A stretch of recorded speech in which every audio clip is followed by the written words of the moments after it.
Looking back, it's almost comical how clueless I was. Just a regular guy, thinking he had it all figured out. A happy marriage, a cozy home, the whole 9 yards. My wife, Emily, she was the kind of person who lit up the room, always organized, always ready for the next big thing. And me, I was just happy to be along for the ride. Our mornings were like clockwork. I'd stumble out of bed, grumbling about the alarm, and there she'd be, already up, looking like she'd stepped out of a magazine. Morning, sleepyhead, she'd chirp, handing me a cup of coffee so strong it could wake the dead.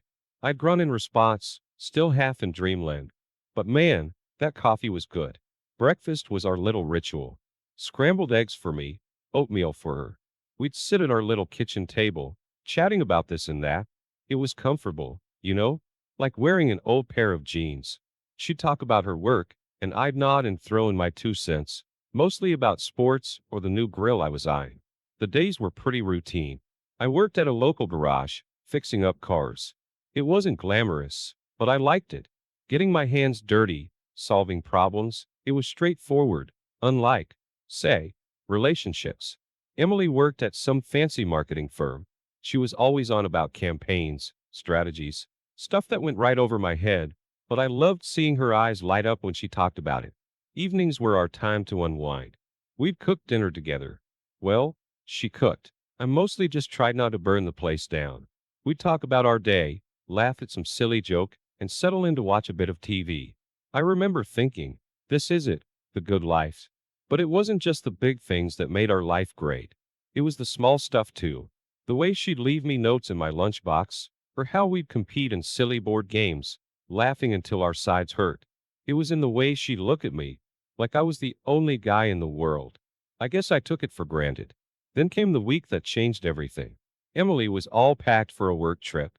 Some big conference or meeting. I never really got the details straight. I helped her with her bags, joking about how she packed enough to survive a zombie apocalypse. She laughed, but there was something in her laugh that didn't quite reach her eyes. I should have seen it, the hint of something hidden, but I just patted myself on the back for making her laugh.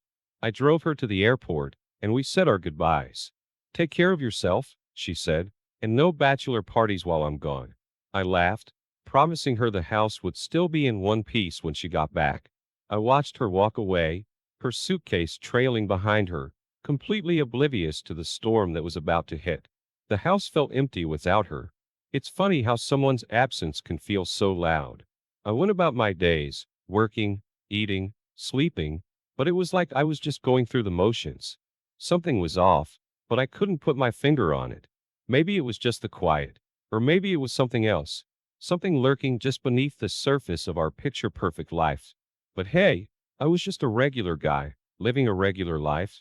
How was I supposed to know that everything I thought I knew was about to be turned upside down? So, there I was, standing in our now too quiet kitchen the morning after Emily left. You know how sometimes a place can feel different even though nothing's changed? That's how it was. Her coffee mug still on the rack, her chair pushed in just so. But the vibe? Completely off. I shook off the feeling, telling myself it was just the post-departure blues. I mean, we've been apart before, right? Business trips weren't new. But this one, well, it felt different somehow. Couldn't put my finger on it. The drive to work was a blur. My mind kept drifting back to the airport. Emily had seemed her usual self, but there was this moment. Right before she turned to go through security, she looked back at me, and her smile, it didn't quite reach her eyes. I remember thinking it was just stress, or maybe she was worried about her presentation. But now, I'm not so sure. Work was a welcome distraction, at least for a while. But even the familiar smell of oil and the sound of engines couldn't keep my mind from wandering. I found myself checking my phone every minute, half expecting a message from her. But all I got was silence. The house felt more like a museum that evening, each room a reminder of Emily. I tried to keep busy, tinkering with some project in the garage, but it was no use. Her absence was like a constant echo, bouncing off the walls. I made myself some dinner, nothing fancy, just some leftovers. Eating alone at our table was when it really hit me. There was this deep, gnawing loneliness, and with it, a whisper of something else, a flicker of doubt. Maybe? I tried calling her that night, just to hear her voice, but it went straight to voicemail. Hey, it's me, I said, trying to sound cheerful, just wanted to say goodnight. I hung up, staring at the phone, a frown creasing my forehead. It wasn't like Emily to not call back. She always called back. As I lay in bed, the silence was deafening. I missed her, sure, but it was more than that.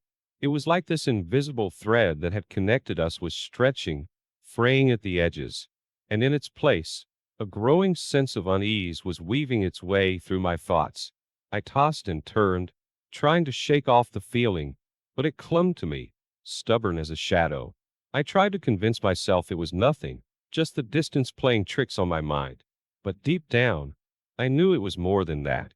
It was like I was missing a crucial piece of a puzzle, one that I didn't even know existed. The next few days were a blur of work and solitude. I'd come home to an empty house, eat dinner in front of the TV, and fall asleep on the couch. Rinse and repeat. But through it all, there was this undercurrent of something I couldn't quite grasp. It was like catching a glimpse of something out of the corner of your eye, only to turn and find nothing there. I couldn't shake the feeling that something was off. It was in the little things, the way she'd been packing, her distracted smile, the lack of messages. I told myself I was being paranoid, but you know how it is. Once a thought takes root in your mind, it's hard to shake it. As the days ticked by, the unease grew. It was like waiting for the other shoe to drop, not knowing when or how, but feeling deep down that it was coming. I just didn't know what it was. So, yeah, that's where I was, stuck in this loop of worry and confusion, not knowing that the ground beneath me was about to shift in ways I never saw coming. You know, they say friends are the family you choose. That was definitely true for me and Mike. We've been buddies since high school, the kind of friends who knew each other's secrets, dreams, the good, the bad, the ugly. But lately, things had been off. Mike was the kind of guy you could count on, always there when you needed him. We'd spend weekends working on cars, grabbing beers, just shooting the breeze. He was more than a friend. He was like a brother. But since Emily left, I hadn't heard much from him. It was odd, considering he was usually the first to call and check in, especially when Emily was away. Gotta keep an eye on my favorite bachelor, he'd joke. Except this time, that call never came. I remember this one time, a few years back, when I was going through a rough patch at work. Mike was there every day, making sure I didn't drown my sorrows too much. He even threw a surprise barbecue to cheer me up, invited the whole gang. That's just who he was, dependable, caring, a real stand-up guy. So, his silence now? It didn't add up. I tried calling him a couple of times, left a few messages. Hey, Mike, where you at, man? Give me a call, but all I got was radio silence. I figured he was just busy, or maybe out of town. But there was this nagging feeling in the back of my mind, whispering that something wasn't right. As the days passed, Emily's absence started to feel heavier, like a weight pressing down on me. I'd wander around the house, past the garage where Mike and I had spent countless hours working on my old Mustang. Those memories, once so full of laughter and camaraderie, now felt distant, tinged with an unexplainable sadness. One evening, I found myself looking through old photos.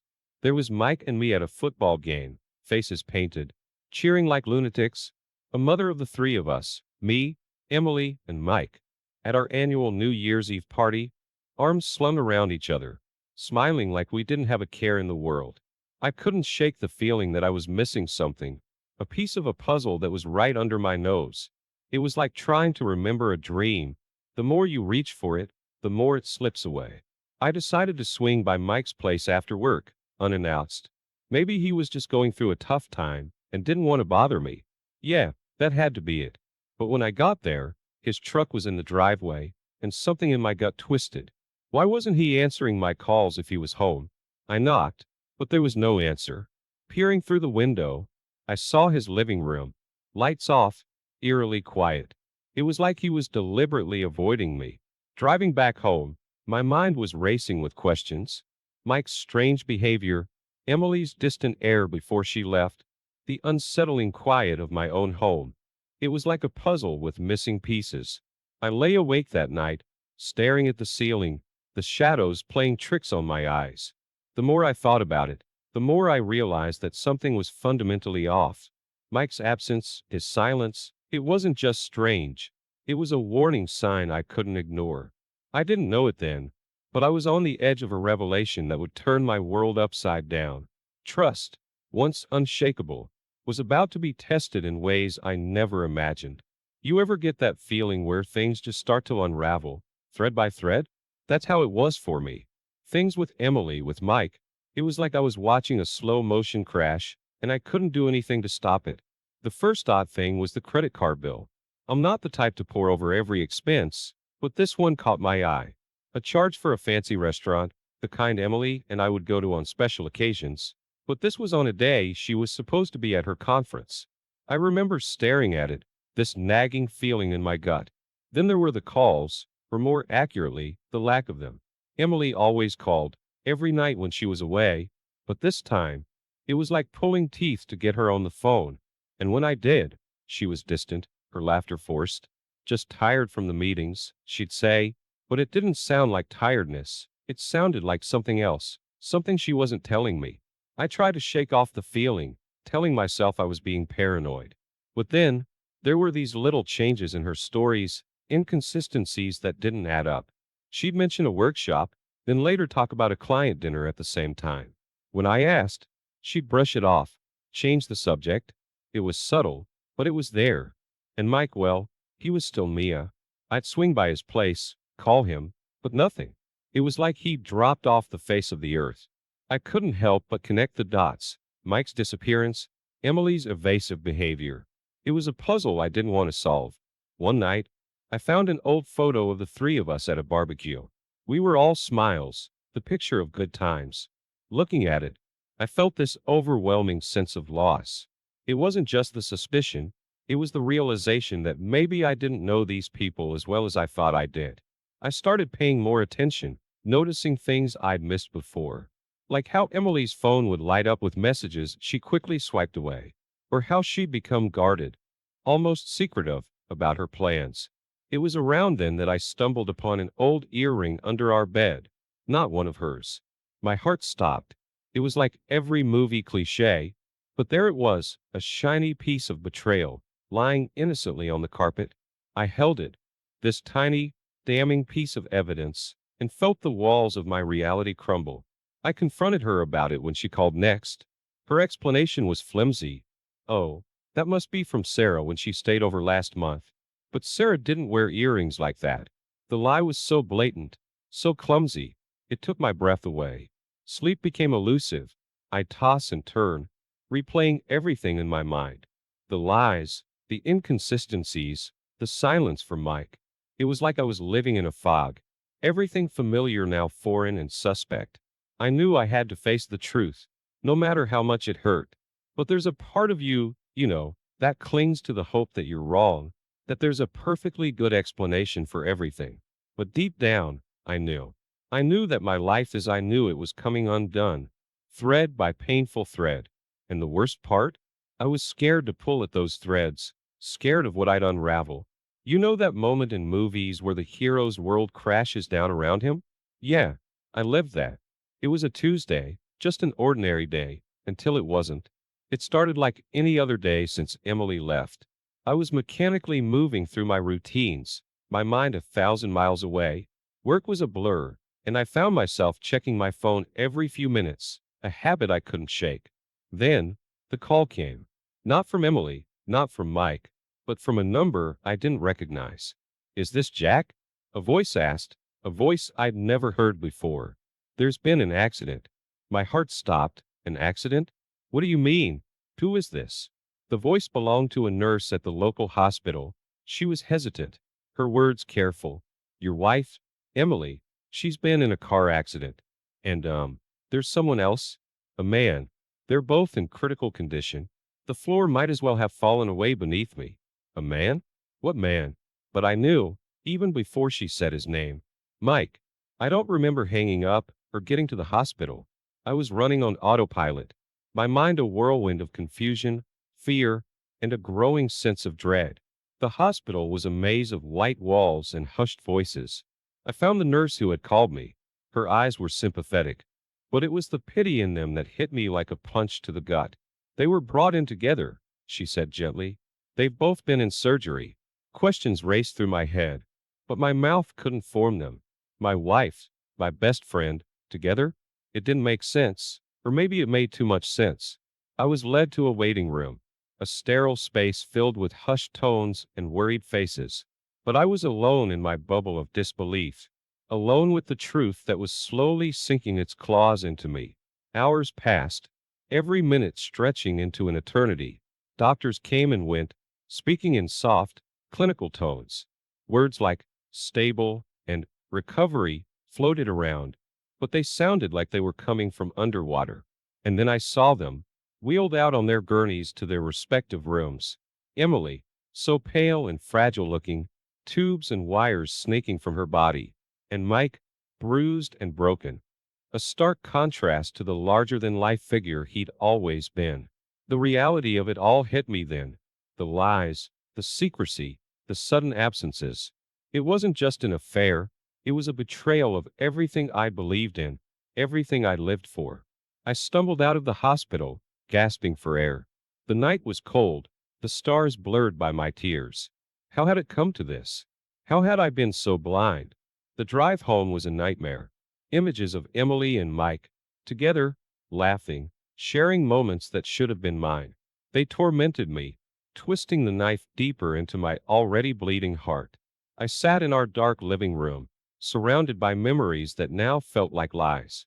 The pain was raw, a searing, unrelenting burn in my chest. I'd loved her, trusted her. And Mike? He was my brother, or so I thought. But there it was, the ugly, brutal truth. My wife and my best friend, together, their secret now exposed in the harshest way possible. And me? I was just the fool left picking up the pieces of a life I no longer recognize. Life has this way of throwing curveballs at you, and man, did I get one hell of a pitch. After finding out about Emily and Mike, after seeing them in the hospital, broken and unconscious, my mind was a whirlwind of emotions. Anger, pain, confusion. It was like a storm raging inside me. The next few days were a blur. I'd sit at home, staring at the walls, lost in a sea of thoughts. What was I supposed to do now? The woman I loved, my best friend. They had betrayed me in the most unimaginable way. And yet, here I was, torn between anger and worry, between hatred and, well, I don't know, something else. I couldn't help but think about karma. You hear people throw that word around, but seeing Emily and Mike in that hospital, it felt like some cosmic justice had been served. But it wasn't satisfying, not in the way I thought it would be. It just left a bitter taste in my mouth. I had to go back to the hospital. Don't ask me why. I didn't have an answer then, and I don't have one now. Maybe I needed to see them, to make it real. Maybe I was looking for some kind of closure. Or maybe I just needed to see that they were still human, not just the villains in my story. Walking into that hospital was like stepping into a different world. The sterile smell, the hushed voices. It was like time moved differently there. I found myself outside Emily's room, my hand hesitating on the door handle. What was I going to say? What could I say? Seeing her there, so vulnerable, hooked up to all those machines, it did something to me. It didn't erase the betrayal, didn't lessen the pain, but it made it real, made her human. She wasn't just the woman who cheated on me. She was a person, hurt and broken. And then there was Mike.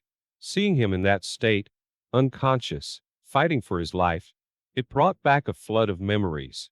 All those years of friendship, of brotherhood. How did it come to this?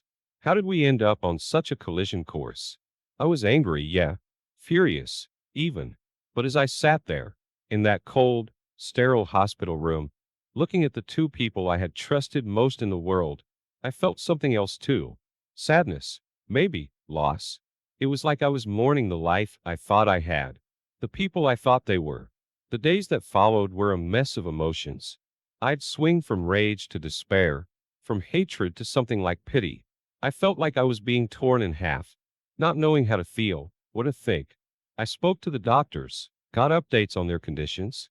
Part of me wondered why I cared, why I couldn't just walk away. But another part, a part one didn't really understand, needed to know they were going to be okay. This wasn't about forgiveness. Not yet. It was about coming to terms with the reality that had been thrust upon me. Emily and Mike, their fate, their pain, it was all intertwined with mine now, whether I liked it or not. So there I was, caught in the aftermath of a collision of lives, of hearts, of trust. And amidst the wreckage, I was trying to find my way, to figure out where to go from here. There's something about hospitals that makes you think. Maybe it's the white walls, or the constant beeping of machines, or maybe it's just being face to face with the fragility of life. I found myself back at the hospital, my feet seemingly having made the decision for me. I stood outside Emily's room, my heart a chaotic mess of emotions. Anger, hurt, betrayal, they were all there, boiling under the surface. But there was something else too, something like fear. Fear of what I might say, of what I might learn. Taking a deep breath, I pushed the door open. There she was, looking so small and fragile in that hospital bed. It was a stark contrast to the strong, vibrant woman I knew, or thought I knew. "Jack," she whispered, her voice barely audible. It was the first time we'd spoken since everything came crashing down. I wanted to scream, to rage at her. But looking at her there, all I could muster was a hoarse, "Why?" The conversation that followed was a blur. She talked about loneliness, about feeling neglected, how things with Mike just happen. It was like listening to a stranger. The excuses, the justifications, they fell flat, sounding hollow and empty. I wanted to hate her, to unleash all the pain and anger I felt. But as she spoke, tears streaming down her face, I realized that hate wasn't what I felt. It was something much more complicated. Disappointment, sorrow, a sense of loss so profound it was almost suffocating. Leaving her room felt like walking away from a part of my life. A part that was over, even if I wasn't ready to admit it. Then, it was time to see Mike. I found him awake, his face a tapestry of bruises and regret. Seeing him like that, the friend I'd shared so many memories with, it was almost too much. "You were my friend," I said, the words heavy with a lifetime of trust and camaraderie. "How could you?" His apology was a broken thing, full of remorse and too late realizations. He talked about mistakes, about not realizing the damage until it was done. But the words, they didn't reach me, not really. It was too late for apologies, too late for regrets. As I left the hospital that day, I felt drained, like I'd left all my anger and sadness in those sterile rooms. I didn't feel better, didn't feel vindicated, just empty. It was a reckoning, not just with Emily and Mike, but with myself, with the life I'd had and the one I was now facing. Forgiveness seemed like a distant, foreign concept. I wasn't there yet. Maybe I'd never be. But I knew one thing. I couldn't stay stuck in this limbo of pain and anger. Walking out into the crisp air, I felt a slight shift inside me. The beginnings of acceptance, maybe, not of what they did, but of the fact that it happened, and that I needed to find a way to move forward. Life after the hospital was like walking through a fog. Each day blended into the next, a mix of numbness and sharp pangs of reality. The betrayal of Emily and Mike, it wasn't just a wound. It was a deep scar that seemed to redefine everything I thought I knew about my life. I spent days just sitting, thinking, trying to figure out what comes next. How do you rebuild when the foundation of your life turns out to be made of sand? The answer wasn't clear, but one thing was, I couldn't stay tethered to a past that only caused pain. The decision to ask for a divorce wasn't easy. It wasn't just the end of a marriage. It was the closing of a chapter, the burial of a dream. But it was necessary. I needed to free myself from the weight of betrayal, to start fresh, even if the thought was as terrifying as it was liberating. When I met Emily to discuss the divorce, it was in a small, nondescript coffee shop. The air between us was heavy with unsaid words, with the ghost of what we once had. She looked tired, worn down by her own guilt and the consequences of her actions. "I want a divorce," I said, the words feeling foreign yet necessary. She didn't seem surprised, just nodded silently, her eyes not meeting mine. There was no fight, no plea for forgiveness, just resignation. The legal proceedings were straightforward. I was firm in my decision. Emily would leave with nothing. It might have seemed harsh, but it was the only way I could make sense of it all. A clean break. A way to put it all behind me. Mike reached out during that time. A tentative message, a plea for understanding. But what was there to understand? He had made his choice, and now he had to live with it. I didn't reply. Some bridges, once burned, can't be rebuilt. The day the divorce was finalized felt surreal. I was officially free, but freedom didn't feel like I thought it would. There was no joy, no sense of victory, just a deep, hollow feeling, a sense that I was starting from zero. In the weeks that followed, I found myself reflecting on everything that had happened. The lies, the betrayal, the loss. It was a lot to process. But amidst the ruins, I found something unexpected, a sense of resilience, a determination to not let this define the rest of my life. I started making small changes, little things to break from the past. I redecorated the house, got rid of anything that reminded me too much of Emily. It was therapeutic in a way, turning the page, starting a new chapter. I also reconnected with old friends, people I'd lost touch with over the years. It was good to talk, to laugh, to feel like